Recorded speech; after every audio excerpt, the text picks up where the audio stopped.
Chapter 3: The Power of the Word. By thy words thou shalt be justified, and by thy words thou shalt be condemned. A person knowing the power of the word becomes very careful of his conversation. He has only to watch the reaction of his words to know that they do not return void. Through his spoken word, man is continually making laws for himself. I knew a man who said, "I always miss a car. It invariably pulls out just as I arrive." His daughter said, "I always catch a car. It's sure to come just as I get there." This occurred for years. Each had made a separate law for himself, one of failure, one of success. This is the psychology of superstitions. The horseshoe or rabbit's foot contains no power, but man's spoken word and belief that it will bring him good luck creates expectancy in the subconscious mind and attracts a lucky situation. I find, however, this will not work when a man has advanced spiritually and knows a higher law. One cannot turn back, and one must put away graven images. For example, 2 men in my class had had great success in business for several months, when suddenly everything went to smash. We tried to analyze the situation, and I found, instead of making their affirmations and looking to God for success and prosperity, they had each bought a lucky monkey. And I said, "Oh, I see. You have been trusting in the lucky monkeys instead of God. Put away the lucky monkeys and call on the law of forgiveness, for man has power to forgive or neutralize his mistakes." They decided to throw the lucky monkeys down a coal hole, and all went well again. This does not mean, however, that one should throw away every lucky ornament or horseshoe about the house, but he must recognize that the power back of it is the one and only power, God, and that the object simply gives him a feeling of expectancy. I was with a friend one day who was in deep despair. In crossing the street, she picked up a horseshoe. Immediately, she was filled with joy and hope. She said God had sent her the horseshoe in order to keep up her courage. It was indeed, at that moment, about the only thing that could have registered in her consciousness. Her hope became faith, and she ultimately made a wonderful demonstration. I wish to make the point clear that the men previously mentioned they were depending on the monkeys alone, while this woman recognized the power back of the horseshoe.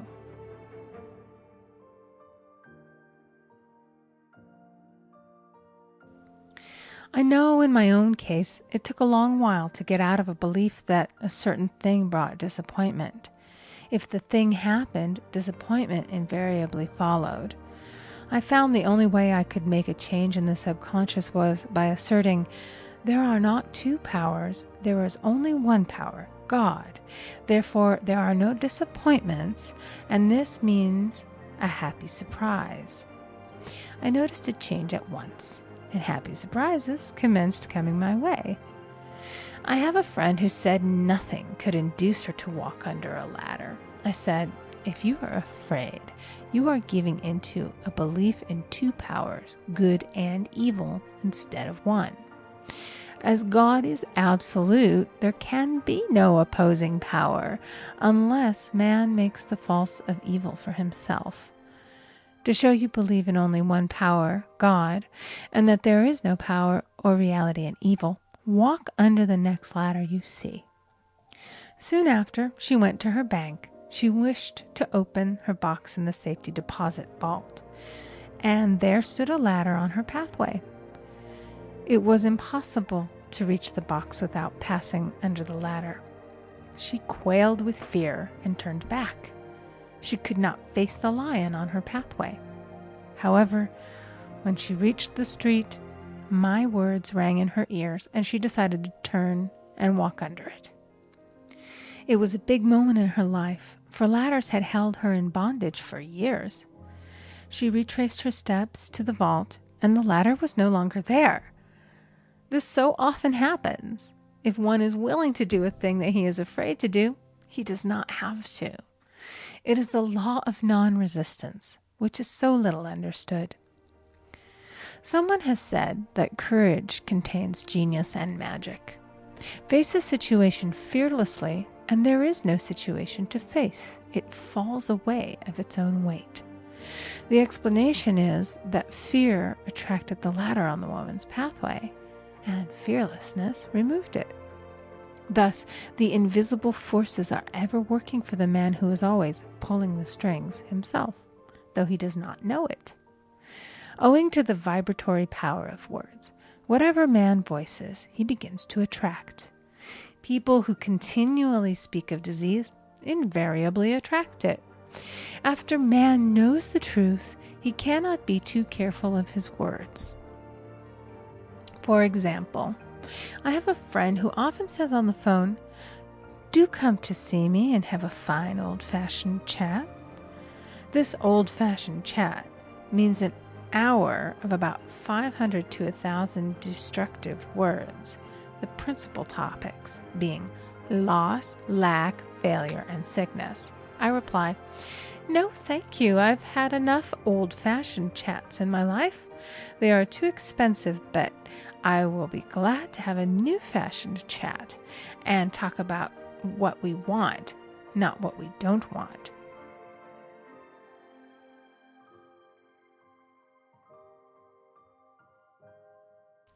There is an old saying that man only dares to use his words for three purposes: to heal, bless, or prosper. What man says of others will be said of him, and what he wishes for another he is wishing for himself. Curses like chickens come home to roost. If a man wishes someone bad luck, he is sure to attract bad luck himself. If he wishes to aid someone to success, he is wishing and aiding himself to success.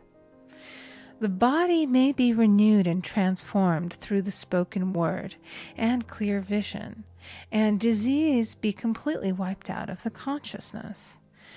The metaphysician knows that all disease has a mental correspondence, and in order to heal the body, one must first heal the soul. The soul is the subconscious mind, and it must be saved from wrong thinking. In the 23rd Psalm we read, "He restoreth my soul." This means that the subconscious mind or soul must be restored with the right ideas, and the mystical marriage is the marriage of the soul and the spirit, or the subconscious and superconscious mind. They must be one. When the subconscious is flooded with the perfect ideas of the superconscious, God and man are one. I and the Father are one. That is, he is one with the realm of perfect ideas. He is the man made in God's likeness and image, imagination, and is given power and dominion over all created things, his mind, body, and affairs. It is safe to say that all sickness and unhappiness come from the violation of the law of love. A new commandment I give unto you, love one another. And in the game of life, love or goodwill takes every trick. For example, a woman I know had, for years, an appearance of a terrible skin disease. The doctors told her it was incurable, and she was in despair. She was on the stage, and she feared she would soon have to give up her profession, and she had no other means of support. She, however, procured a good engagement, and on the opening night made a great hit. She received flattering notices from the critics and was joyful and elated. The next day she received a notice of dismissal. A man in the cast had been jealous of her success and had caused her to be sent away. She felt hatred and resentment taking complete possession of her, and she cried out, "Oh God, don't let me hate that man." That night she worked for hours in the silence. She said, "I soon came into a very deep silence. I seemed to be at peace with myself, with the man, and with the whole world. I continued this for 2 following nights, and on the 3rd day, I found I was healed completely of the skin disease.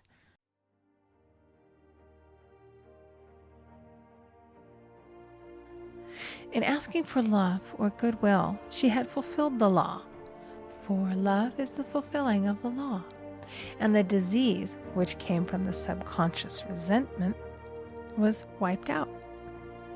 Continual criticism produces rheumatism, as critical, inharmonious thoughts cause unnatural deposits in the blood which settle in the joints.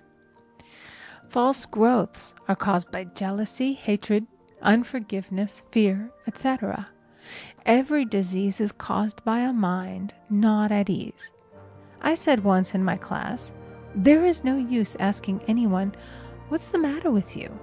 We might as well just say, "Who's the matter with you?" Unforgiveness is the most prolific cause of disease. It will harden arteries or liver and affect the eyesight. In its train are endless ills.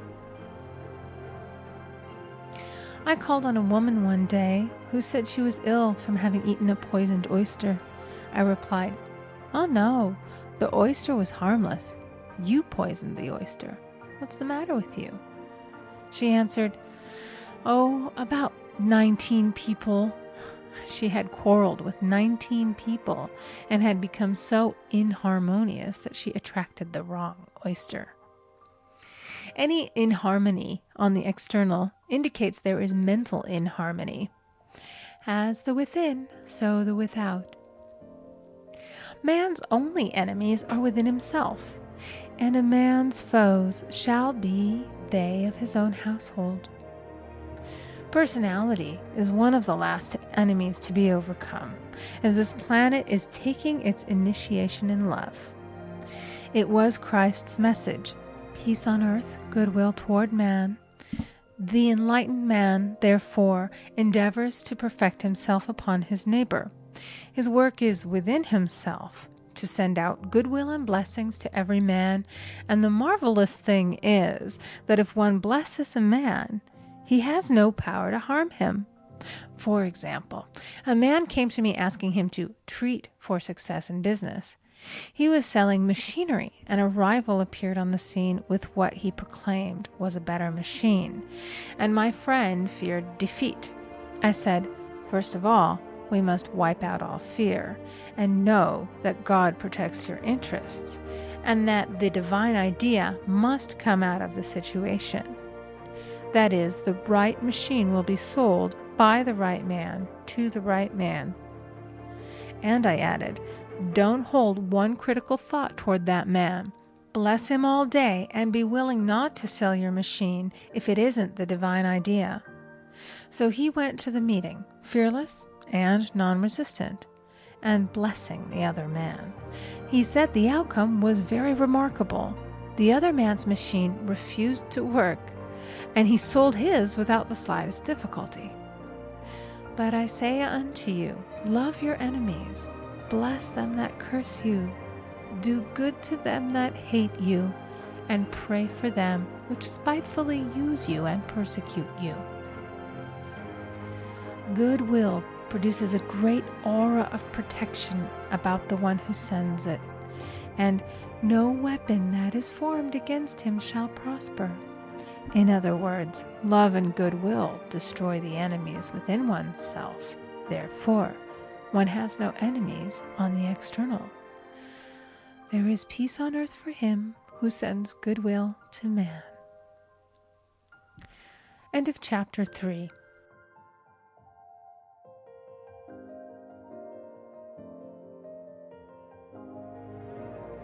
Hey there!